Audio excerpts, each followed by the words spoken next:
Greetings. I am Dr. Suresh, Assistant Professor, PG Department of Computer Application, St.Joseph College of Arts and Science, Autonomous, Cuddalore. In this presentation, we are going to discuss about distance vector routing. First, we will discuss what is routing and routing algorithms. In routing, the pathway with the lowest cost is considered the best. When packets are going to transmit the network, it has to find the lowest cost route. That is the objective of routing.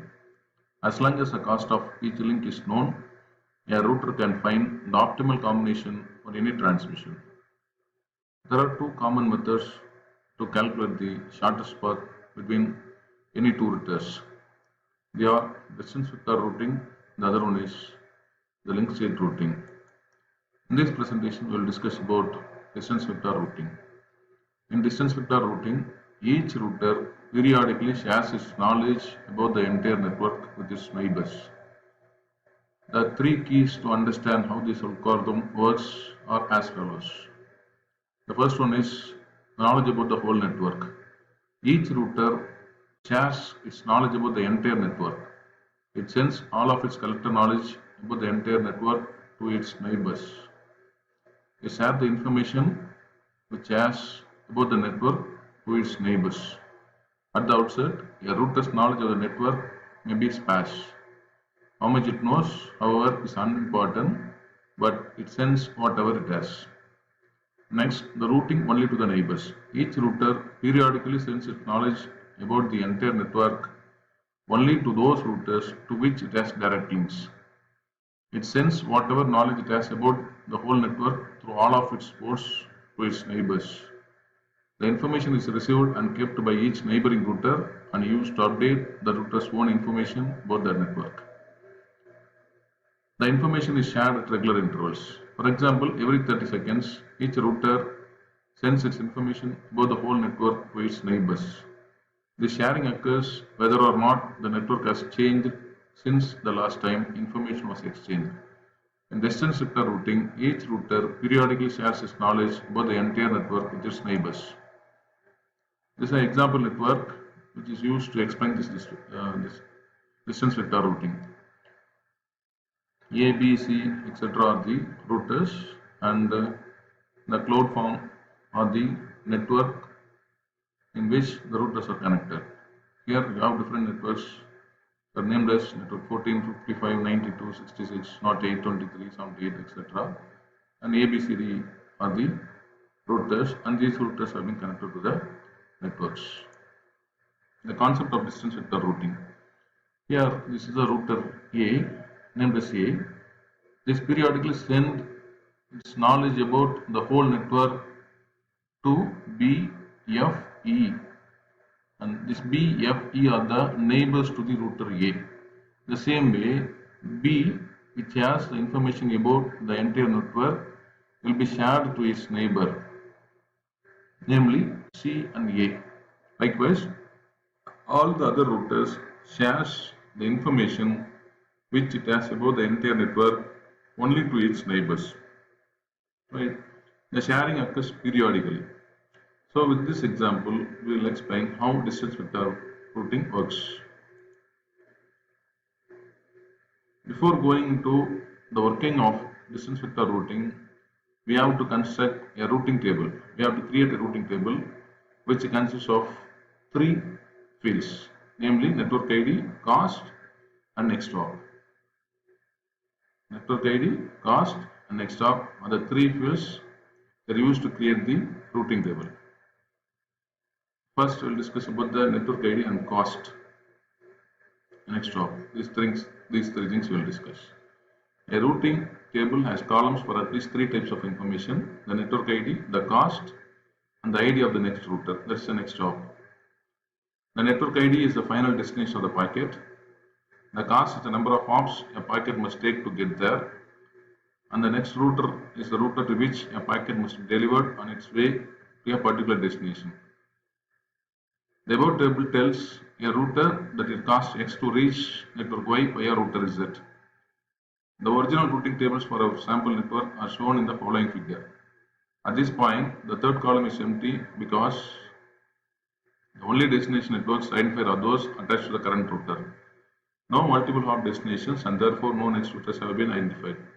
These basic tables are sent out to neighbors. For example, A sends its routing table to routers B, F and E. B sends its routing table to routers C and A and so on. So here A sends its routing table to B, F and E. This is the information it has. For reaching network 14, the cost is 1 and it not go to the next router. A directly is connected to the network 14, A is directly connected to network 17, ID 17 and A is directly connected to network 23. So now we are going to update the routing table. When A receives a routing table from B, it uses the information to update its own table. It says to itself, B has sent me a table that shows how its packets can get to work 55 and 14. I know that B is my neighbor, so my packets can reach B in one hop. So if I add one hop to all the costs shown in B's table, the sum will be my cost for reaching those other networks. Therefore, A adjusts the information shown in B's table by adding 1 to each listed cost. It then combines its table with its own to create a new, more comprehensive table. This is how the routing table is updated for router A. This is A's old table and this one is received from B. This is B's table and A receives the information from B. So we add one hop to update A's table. So when one hop is ordered, we get this table after adjustment. This is the new table, combined new table. Here 14.1 and the next, this is the network ID, this is the cost and this is the next hop. So for reaching destination 14, the cost is 1 and it not go to the next router. It can directly go to the network 14. So again it is repeated. Network 14 can be reached through the next hop, that is B, router B, and the cost is 2. Since A can reach 14 in 2 ways, we have to find the shortest path. So ultimately, obviously, here A can directly reach network 14 with one hop. That cost is 1. So we can eliminate this 2 cost, which can be reached through B. So all other networks are not repeated. So this is A's new table. Similar way, this combined table may contain duplicate data for some network destinations. A router A therefore finds and purges any duplication and keeps whichever version shows the lowest cost. For example, as figure shows, router A can send a packet to network 14 in 2 ways. The first, as explained earlier, which uses no next router, costs 1 hop. The second, via router B, requires 2 hops, A to B and B to 14. The first option has a lower cost, it is kept, and the second entry is dropped. The selection process is the reason for the last column. The cost allows the router to differentiate between various routes to the same destination. This process continues for all routers. Every router receives information from neighbors and updates its routing table.